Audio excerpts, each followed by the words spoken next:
Welcome to Pharmacy Lectures, Pharmacy Made Easy, explained by someone who's lived every late night, every viva, and every tough concept. So let's go and make this simple.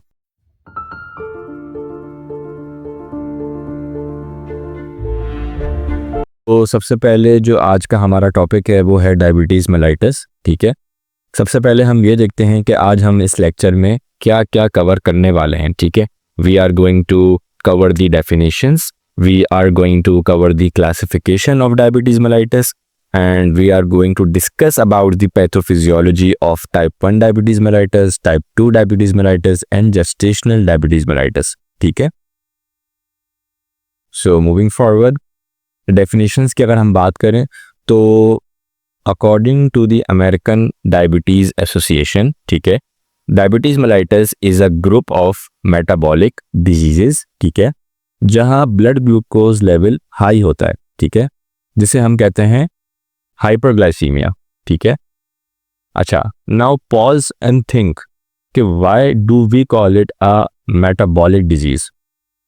Metabolism का मतलब क्या होता है? Metabolism का मतलब ये होता है कि हमारी बॉडी फूड को एनर्जी में कन्वर्ट करती है। ठीक है, जब इंसुलिन ठीक से काम नहीं करता, ठीक है, या तो इतना प्रोड्यूस नहीं होता, ठीक है, कि जितना बॉडी की रिक्वायरमेंट हो। ठीक है, एक तरह तो एक काम ये हो सकता है, या प्रोड्यूस हो रहा है लेकिन हमारे बॉडी की जो सेल्स हैं उस पर रिएक्ट नहीं कर रहे।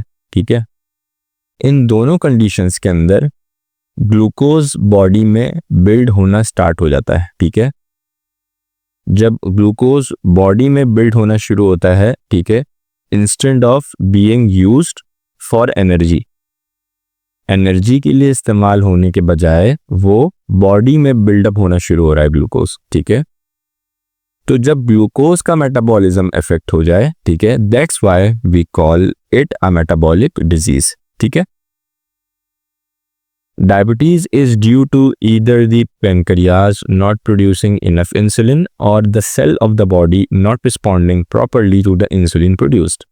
वही वाली बात जो भी बताई कि या तो आपका जो पेनक्रियाज है, ठीक है, आप सबको पता होगा कि जो इंसुलिन है, ठीक है, वो पेनक्रियाज प्रोड्यूस कर रहा होता है।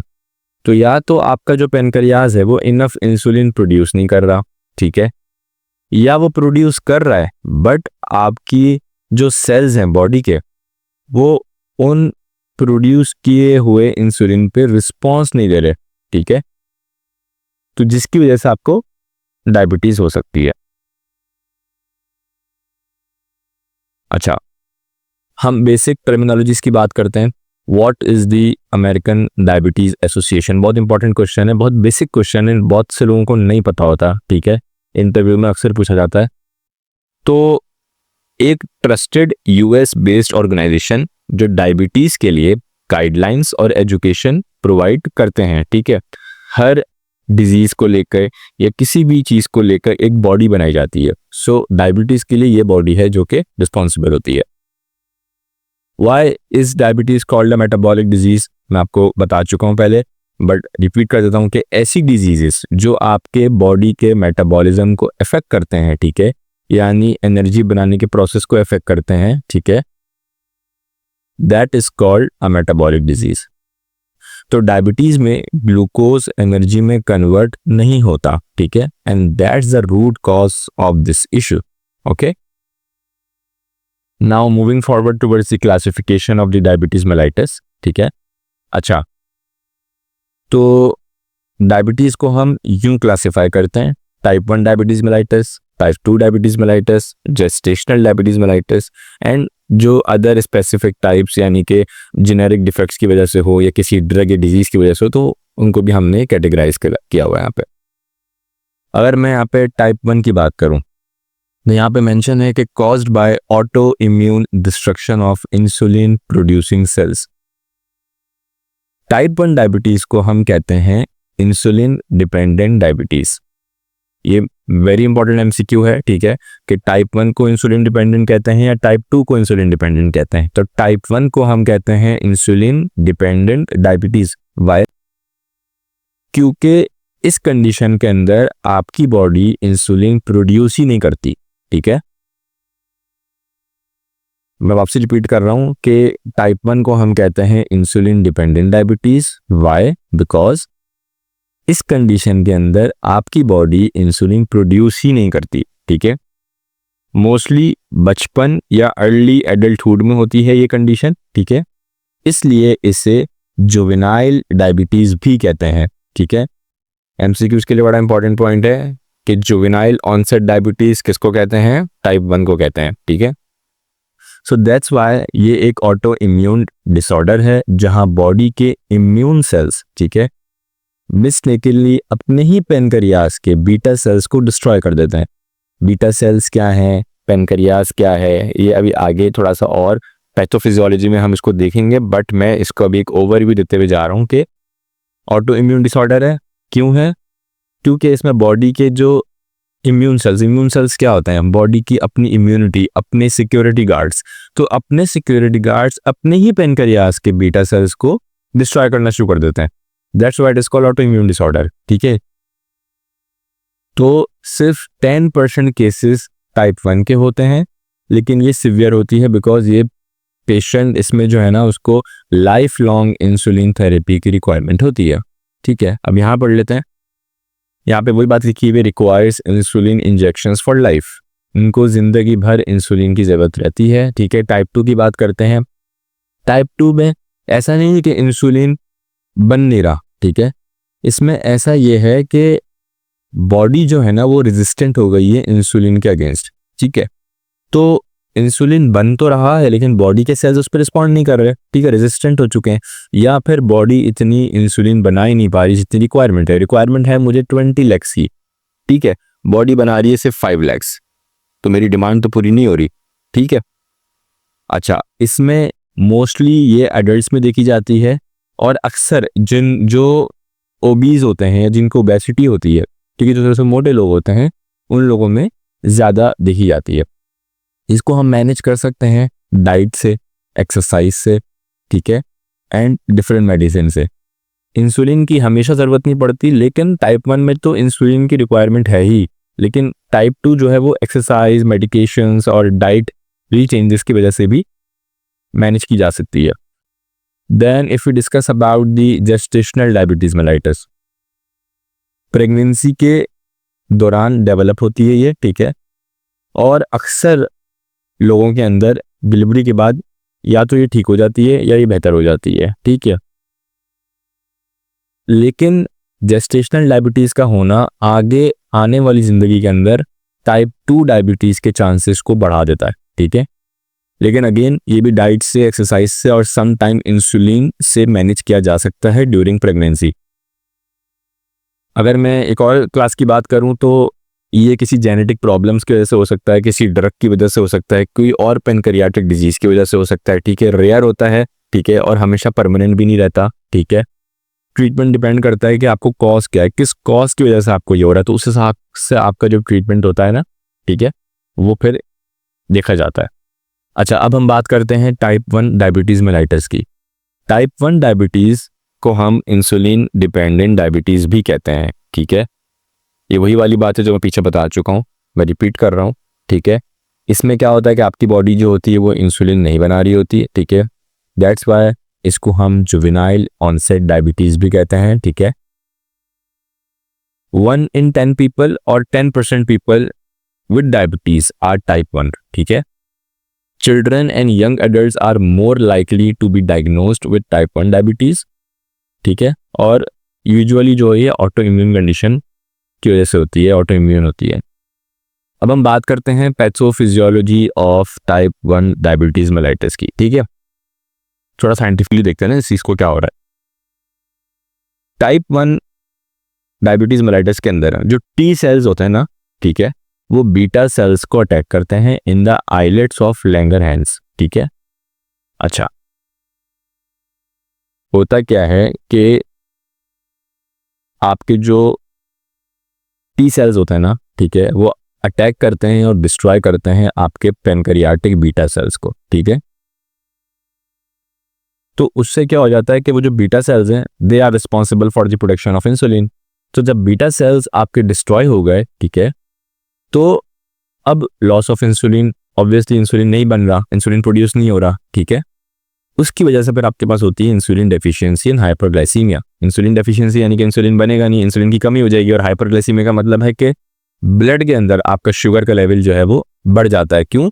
मैंने पीछे बताया है कि फिर आपका जो है ग्लूकोज वो ट्रांसपोर्ट नहीं हो पाता, सो फिर आपके जो ब्लड है उसके अंदर आपका जो शुगर का लेवल है वो फिर इंक्रीज होना शुरू हो जाता है, ठीक है। तो अगर वो पूछने mechanism of action, pathophysiology of type 1 diabetes mellitus क्या है, तो आप सिंपल कुछ बातें जो आप मेंशन करोगे जो कि इंपॉर्टेंट है कि T cell mediated autoimmune mistakenly attacks and destroys pancreatic beta cells, loss of the insulin, ठीक है, loss of the insulin producing beta cells of the islets of Langerhans in the pancreas leading to insulin deficiency and hyperglycemia। ये एक point भी अगर आप लिख दो तो आपको पैथोफिजियोलॉजी के पूरे मार्क्स मिल जाएंगे, ठीक है। अच्छा, जब इंसुलिन नहीं होती, ठीक है, तो ग्लूकोज सेल्स में नहीं जा सकती, ठीक है, और वो ब्लड में रहती है, और उस कंडीशन को हम क्या कहते हैं? हाइपरग्लाइसीमिया, ठीक है। बहुत सारे बच्चे कंफ्यूज करते हैं हाइपो में हाइपर में। हाइपर मीन्स ज़्यादा, हाइपर मतलब गुस्सा आना, यार एक बंदा हाइपर हो गया, ठीक है, तो हाइपर मीन्स हाई, तो हमेशा, और ग्लाइसीमिया मतलब ग्लूकोज, तो हमेशा याद रखना चाहिए कि हाइपरग्लाइसीमिया का मतलब है कि ग्लूकोज ज़्यादा हो रहा है। कहाँ ज़्यादा हो रहा है?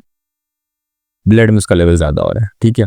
जेनेटिक्स और इन्वायरमेंटल ट्रिगर की वजह से भी जो है आपको डायबिटीज़ हो सकता है, यही बात लिखी हुई। जेनेटिक प्रीडिस्पोजिशन, प्रीडिस्पोजिशन का मतलब यही है कि जेनेटिक, ऐसा तो नहीं है कि आपको जेनेटिक आपके पैदा होने के क्या नाम है 6 साल के बाद जेनेटिक हो रहा है, ऐसा तो नहीं। जेनेटिक मतलब आपकी जीन्स में है, हमेशा से है, तो जेनेटिक प्रीडिस्पोजिशन भी है, ठीक है। और पोटेंशियल इन्वायरमेंटल ट्रिगर, ठीक है, कोई इन्वायरमेंट से ऐसी कोई चीज़ हो गई हो तो वो भी ऑटो इम्यून रिस्पॉन्स पर कॉन्ट्रीब्यूट करते हैं, ठीक है। तो ये सब जेनेटिकली भी हो सकता है और इन्वायरमेंटल ट्रिगर की वजह से भी हो सकता है, इन ईजी वेरी वर्ड्स। अच्छा, अब हम बात करते हैं टाइप 2 डायबिटीज़ की। टाइप 2 डायबिटीज़ मेलाइटिस को हम कहते हैं नॉन डिपेंडेंट डायबिटीज़ मेलाइटिस, ठीक है। टाइप 1 को कहते हैं इंसुलिन डिपेंडेंट, टाइप 2 को कहते हैं नॉन डिपेंडेंट, ठीक है। इसमें क्या होता है, आपकी जो बॉडी सेल्स हैं वो जो इंसुलिन बन रहा है ना उसको यूज़ नहीं कर सकते, ठीक है। इंसुलिन रेजिस्टेंट हो जाते हैं, या इतने इंसुलिन आपकी बॉडी बना ही नहीं रही, बनाती है इसमें लेकिन इतनी नहीं बना रही जितनी ज़रूरत है, या बना रही है तो बॉडी रिस्पॉन्ड नहीं कर रही, ठीक है। 90% पीपल के अंदर आज के दौर में they are diagnosed with type 2 diabetes, ठीक है। अच्छा, इसको हम कहते हैं मैच्योरिटी ऑनसेट डायबिटीज भी कहते हैं, ठीक है। It often occurs later in a client's life due to obesity, inactivity and heredity. Heredity का मतलब यही कि फैमिली में चलता हुआ आ रहा है, ठीक है, जेनेटिक है, ठीक है। हेरिडिटी का मतलब तो यही है। इनएक्टिविटी का मतलब ये है कि जो लोग, जिनका सेडेंटरी लाइफस्टाइल होता है, जो लोग बैठे रहते हैं, जिनका बैठने वाला काम है, जो वॉक नहीं करते, बैठते हैं और कोई और एक्टिविटीज़ नहीं है, तो सेडेंटरी जिनका लाइफस्टाइल है, सेडेंटरी लाइफस्टाइल वही लाइफस्टाइल होता है जब आप बैठे रहते हो, लेटे रहते हो, सोते रहते हो, तो ये इनएक्टिविटी उसी को कहते हैं। ओबेसिटी मतलब जो लोग बैठे रहते हैं अक्सर, ठीक है, वो ओबीज हो जाते हैं। So these all the conditions, ठीक है, जो फिर लिंक करती हैं और फिर आपको टाइप 2 डायबिटीज़ की तरफ केस जाता है, ठीक है। अच्छा, फिर हम बात करते हैं pathophysiology of type 2 diabetes mellitus की। यहाँ पे इंसुलिन होती तो है लेकिन बॉडी उसे यूज़ नहीं करती। ये फैट, लिवर और मसल सेल्स जो होते हैं ना वो इंसुलिन को इग्नोर कर देते हैं, ठीक है। तो जब ग्लूकोज सेल्स में नहीं जाता, ठीक है, तो फिर ब्लड में रहता है, तो जब ब्लड में रहता है तो ब्लड शुगर लेवल इंक्रीज होता है, ठीक है। यानी सेल्स एनर्जी यूज़ नहीं कर पाते, ठीक है। और फिर जब एनर्जी यूज़ ही नहीं कर रहे तो पेशेंट या जो भी बंदा है, ठीक है, ही और she will feel tired, hungry, unwell, lethargic, ठीक है। तो यहाँ पर भी यही बात लिखी हुई है कि blood sugar does not get into these cells, ठीक है, to be stored for energy. When sugar can not enter cells, high levels of sugar builds up into blood and that condition is called hyperglycemia. Body unable to use glucose for energy, ठीक है। So these are the conditions. Now we will discuss about the gestational diabetes, ठीक है। अब बात करते हैं pregnancy के दौरान होने वाली डायबिटीज़ की, जो है जेस्टेशनल डायबिटीज़। ये 2 to 10% प्रेगनेंसीज में ही होती है, ठीक है। यूजुअली 24th वीक के बाद डिटेक्ट होती है, ठीक है। ऐसे विमेन जिनको पहले डायबिटीज़ नहीं होती उनमें डेवलप होती है, ठीक है, और मोस्टली डिलीवरी के बाद ठीक हो जाती है। लेकिन ये इंपॉर्टेंट है because it affects both mother and baby, ठीक है। तो यहाँ पे ये बात इंपॉर्टेंट है कि ये मदर और बेबी दोनों को अफेक्ट करता है, ठीक है। Then we will discuss about the pathophysiology of gestational diabetes. Gestational diabetes is characterized by insulin resistance and impaired insulin secretion, resulting from hormonal changes and increased insulin resistance during pregnancy. अच्छा, आसान अल्फाजों में मैं बता देता हूँ क्या है। Gestational diabetes में हॉर्मोन्स इंसुलिन के एक्शन को ब्लॉक कर रहे होते हैं, ठीक है, सही है। जब वो इंसुलिन के एक्शन को ब्लॉक करते हैं तो that's why we are calling it insulin resistance हो रही है, ठीक है। फीटस के ब्लड में एक्स्ट्रा ग्लूकोज जाता है, ठीक है, फीटस के ब्लड में एक्स्ट्रा ग्लूकोज जाता है क्योंकि इंसुलिन रेजिस्टेंस हुई हुई है। तो जब इंसुलिन रेजिस्टेंस हो गई है, ठीक है, तो फीटस के ब्लड में एक्स्ट्रा ग्लूकोज डिपॉजिट हो रहा है, ठीक है, जिसकी वजह से विच लीड्स टू मैक्रोसोमिया, ठीक है। मैक्रोसोमिया का मतलब क्या होता है, अक्सर बड़ा एमसीक्यूज में आता है ये कि हाई बर्थ वेट, ठीक है, यानी कि जो बेबीज पैदा होते हैं ना वो उनका वेट ज़्यादा होता है, ठीक है, और उनको रेस्पिरेटरी डिस्ट्रेस होता है, यानी कि सांस लेने में मसला होता है, ठीक है। So pregnancy hormones plus insulin resistance temporary होती है gestational diabetes, but it is a very risky diabetes, ठीक है। सो गाइज आज हमने सीखा कि डायबिटीज़ क्या होती है, कौन से टाइप्स के होते हैं, ठीक है, और कैसे हर टाइप का मैकेनिज्म अलग होता है, ठीक है। In the next video we will discuss about the clinical presentation of diabetes and till then take care of your health, revise your notes and stay curious about like what's happening, okay. So this was Pharmacy Lectures, Pharmacy Made Easy, because I have been through where you are right now and I know how hard it gets. So if this helped you, pass it on, take care, keep learning, and Allah Hafiz.